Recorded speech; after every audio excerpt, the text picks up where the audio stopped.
வணக்கம் தமிழ் மக்களே. திருமதி வி.கே. சசிகலா அவர்களும் திரு எஸ். ராமதாஸ் அவர்களும் சேர்ந்து 2026 தேர்தலில் போட்டியிட போவதா கருத்து தெரிவிச்சிருக்கிறாங்க. இதுதான் இப்போ சமூக வலைதளங்கள்ல ரொம்ப பரபரப்பா போயிட்டு இருக்கு. திருமதி வி.கே. சசிகலா அவர்கள் ஆரம்பித்த அனைத்து இந்திய புரட்சி தலைவர் மக்கள் முன்னேற்ற கழகமும் திரு ராமதாஸ் அவர்களோட பாட்டாளி மக்கள் கட்சியும் இணைந்து 2026 தேர்தலை சந்திக்க போறதா பேட்டி கொடுத்துருக்காங்க.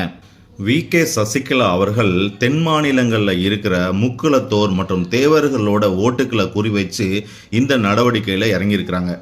அது மாதிரி திரு ராமதாஸ் அவர்கள் வடக்கில் இருக்கிற வன்னியர்களோட ஓட்டுக்களை குறிவைச்சு இந்த மாதிரியான ஒரு முடிவுக்கு வந்திருக்கிறாரு.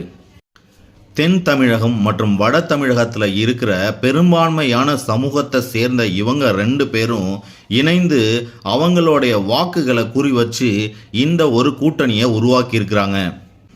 இந்த கூட்டணி உண்மையிலே வெற்றிக்கான கூட்டணியா இல்லை ஓட்டை பிரிக்கிறதுக்காகவே உருவாக்கப்பட்ட கூட்டணியா அப்படிங்கிறது வர காலங்களில் தான் தெரியும். நன்றி மக்களே.